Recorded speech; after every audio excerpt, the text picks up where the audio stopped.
の仕事だ。つなぐんだよ。次の同士に。石化してから。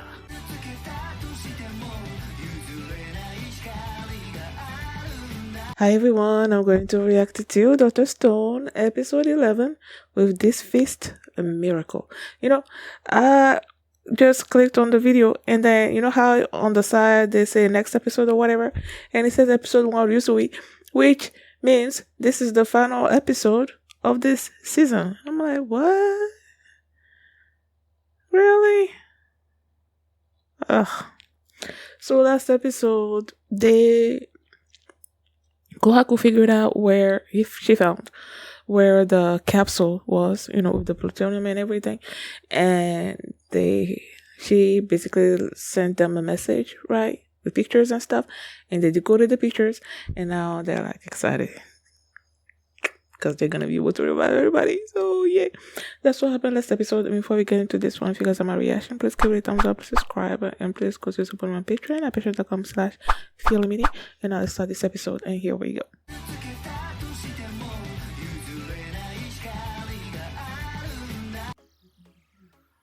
In October? What month are we in? August, September. Okay, I guess it's not too far away. But still, like, I'm gonna miss this show, man. With This Fist a Miracle. Wonder why they say with this fist. I feel like this show has always made me feel emotional during the final episodes. I feel like the very final episode I cried at the very final episode of season 1, season 2, and season 3. Was this season 2 the episode where the froze Tsukasa? If it is, I definitely cried with that one because, you know, Senko and Tsukasa like talking to each other, asking each other questions and stuff, and then he just like went to sleep and all that. And then this episode, just them bringing, I love the relationship between Senko's father and him, and like I really do. The fact that he knows his son, even though they're not related by blood. He's his son. He knows them, and he knows that one day he's gonna be able to fix everything that happened, found a solution to the petrification, and he did everything that he possibly could to give Senko the best chance at making that happen. And you see him collecting this gold dust from decades until he just, I feel like that's where he died, you know, collecting these, you know, when he fell, and then he's so glad that he fell forward, that he could look at the from the surface of the water and everything.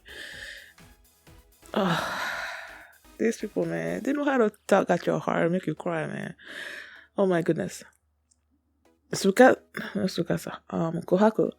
was at the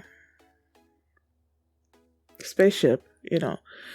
She was trying to get in there, but then the treasure, whatever, was encased in this concrete, right? And she's like, the first time around when they broke the concrete, whatever, she was just like using a hammer or whatever and making a whole bunch of noise. So in this particular case, she cannot do that because that would be too noisy. That will alert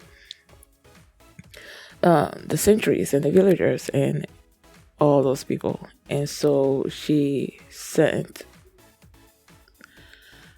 no, it's not, she didn't send Senko. Senko also figured that his father, that's what his father would do, you know, put it in concrete. So he comes up with the silent bomb, and then he sent the different vials to Kohaku and just told her what to do. But her making the holes in the concrete and whatever wouldn't be making noise. So, well, yeah, it will be. He knew it would be making noise, and then you have Amaryllis and Ginro over there. Amaryllis was just trying to distract the men there, to keep their attention on her, so they're not focusing on Kohaku. But then when Kohaku started drilling, it started making noise, and they were like, "Wait, is this coming from the tree of the master or whatever?" And that's where Ginro jumped in, and then he started doing the sword. No, was it a sword? No, I don't think it was a sword. The lance? I think it was a lance. Lance, dance, whatever. And that was also making noise. So it was masking what Kohaku was doing, So she did everything that she needed to do. And then she checked on it later and the thing, exploded. And now she was able to open the thing. It did make noise. When it finally opened, it made noise. And the villagers heard. And then she found this sand. She's like, oh my God. Before she even found the sand, she was like, okay, I hope I didn't break anything. But she's like, nah, you'll be fine. Then she opened the thing and she found just like sand. And she's like, oh my gosh, I broke it. But then she's like, you know what? Ever since we've known Senku, he's just been using sand to create a whole bunch of miracles, okay, to do a whole lot of sciencey stuff. So she's like, you know what, I'm pretty sure this sand is gonna be valuable, so she collected all of it and then she sent it to them through the mini, they had a name for it but I'm forgetting what they're calling it. So she sent it to them and then Senku got it and she's like, okay, this is gold dust. But then he's like, there's a chance that you can find platinum in gold dust. So he found one little rock, right? And the others were like, oh yeah, this is exciting, now we can do whatever. And he's like, he needed like at least a fingertip of gold dust, like a certain quantity. But then the others are like, no, I think it was Suika that wanted to go out and find more gold sand or whatever. And he told her, do you know how rare it is to find platinum? That in a ton of earth you can only find like 0.0010 or whatever. So it's really rare. So when he started sifting through the gold dust and then he found another one and then he kept collecting it. And he's like, this must have taken decades to collect this amount of platinum. And then that's when they went through what Senku's dad was doing. He was collecting it. He was growing old, collecting it until he couldn't anymore. I don't cry. So that really, and that's where Senku revealed to the others that Byakuya was not his father, and that Byakuya told him that he was his friend's son. He doesn't really know the story, and he didn't particularly care because they love each other, they care about each other. So that's his dad. He doesn't really. He might be curious one day or whatever. I don't think he's even curious about that. Senku's so pragmatic. He doesn't feelings and stuff. Nah. Well, that's but I don't know. You guys know what I'm talking about. He doesn't particularly care about knowing who his father is because Byakuya is his father. He's the one that raised him, and he's always supported him when he wanted to go to space. Did everything he could to buy him science equipment and all that. I just love this tune, man. I love this tune. I love this show. And I'm so excited. They have this platinum now. And then he's made this whole contraption that he's using to make nitric acid, which I love when Gen went back and talked about everything that they did to acquire. Well, this nitric acid was this thing that was dripping from this cave. And then they had to go to war with Tsukasa and Hyoga and the Kingdom of Might or whatever to get hold of this liquid, and now thanks to all the hard work that Senku's dad put into this, and Senku's science brain and everything, now they're able to make the nitric acid themselves, which is amazing. And now they're gonna use this acid to wake up everyone on the ship. And then they're like the Science Kingdom or whatever strikes back, which I'm so excited about.